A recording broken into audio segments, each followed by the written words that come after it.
It's Candace Williams, ABC Radio, and I'm extremely excited because I have a beautiful, talented, unbelievably well-accomplished Thank you. young woman sitting right in front of me, the one, the only Raven-Symoné. How are you? I'm well. Thank you so much for having me today, Candace. Of course. I have to talk to you. We have so much to get into. Primarily, we're talking about Raven's Home. This is the second season, and you have been just doing wonderful things with this show. Thank you. We love seeing you every week, every Friday on the Disney Channel, and you bring so much life and energy to this role of Raven Baxter.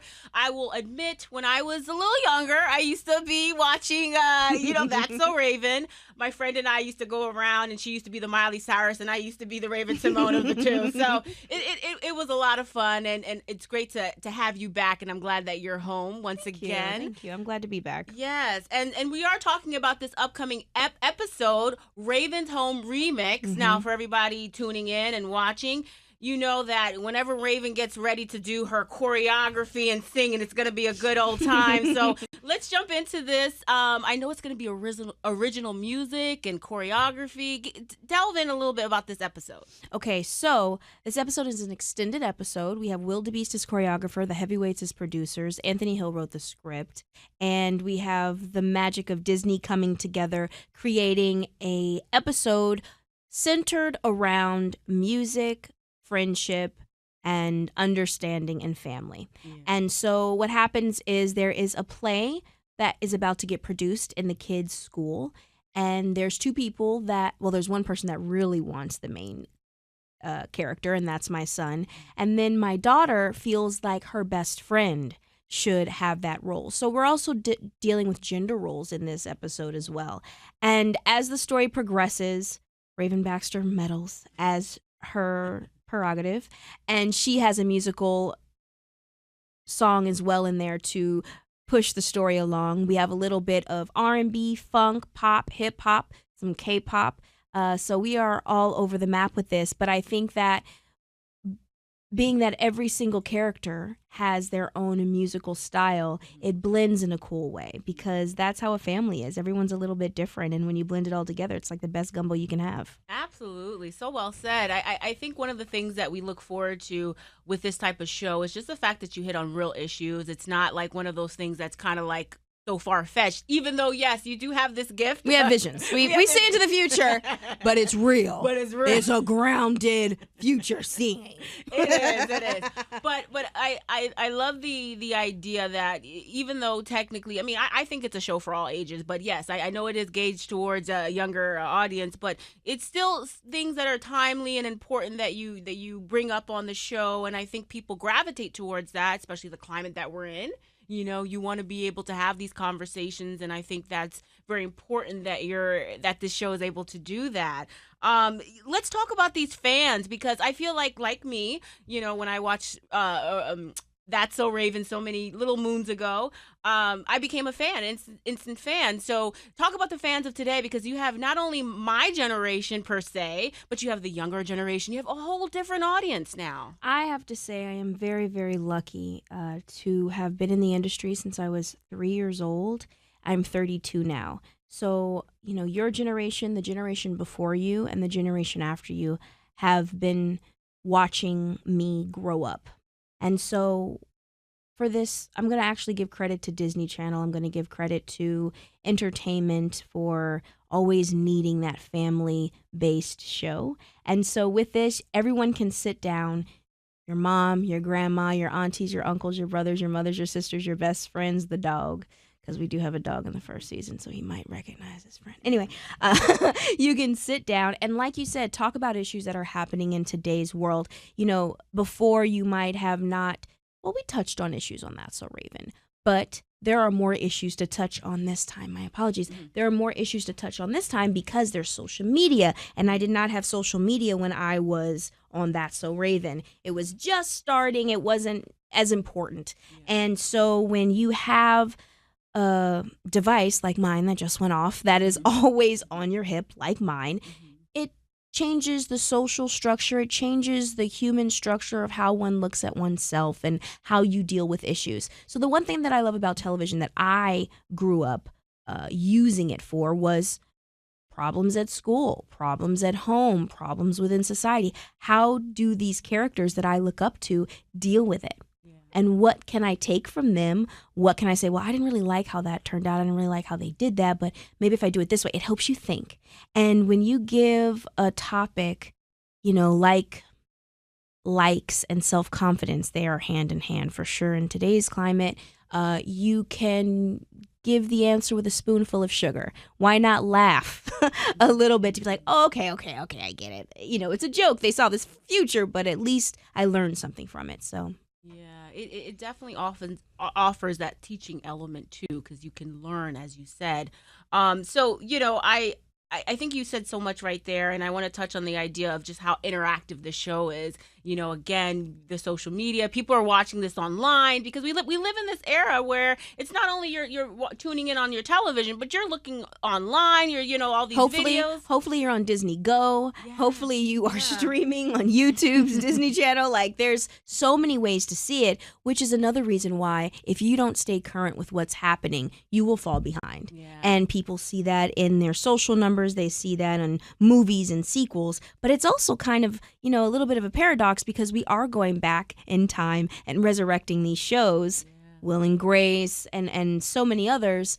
Thank goodness that's a Raven in the version of her character because I'm able to have a job. But going back because we felt comfortable with those people. And in this weird, gooey stage of the future, we need a little comfort in our lives. Yeah, and you've been able to bring a lot of comfort through the different characters you've played throughout your career. Thank you.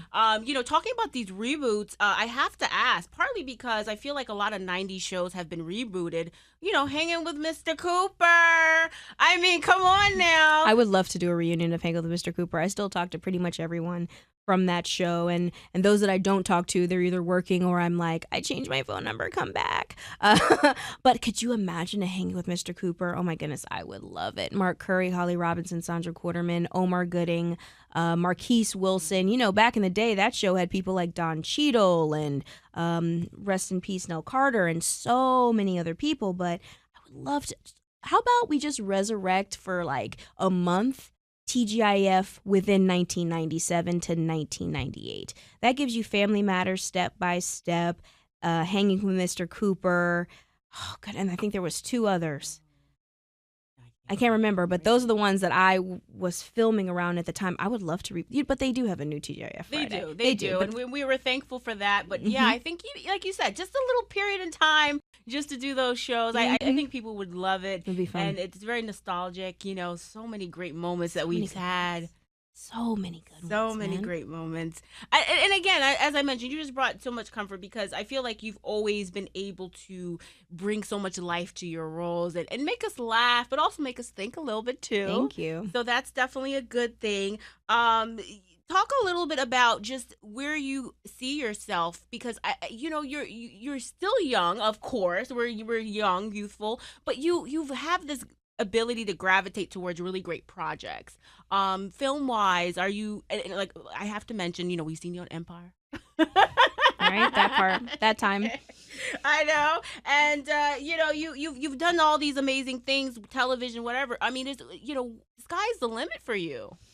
Yeah, I have been very lucky to be a part of productions. A movie that I really enjoyed doing was actually a friend project. It was called A Girl Like Grace. And it was something different than I had portrayed before. I did For One Night for Lifetime, Empire, like you said, and Blackish. And I did Masters of None. I love a good character. I love something that brings me joy or something that I've always wanted to portray. And as I get older, I'm 32. So as I get older, I definitely want to make sure that I make choices that I can be proud of, that fit into the scheme of my life comfortably. And I'm going to be honest, there's so many talented people out there and there's room for everyone, but I want to be able to eventually transition to a place in the industry where I can offer jobs to people. So, more on the EP side, more on the running the show and creating and searching out that new talent to really represent these stories. If a good character comes up, I'm never going to turn it down because it's what I've been doing for my entire life. But, I say if I was in a different industry and I said I've been working for the last 30 years, it's almost time for retirement. So I'm just kind of thinking, okay, how can I use what I've learned for these past 30 years?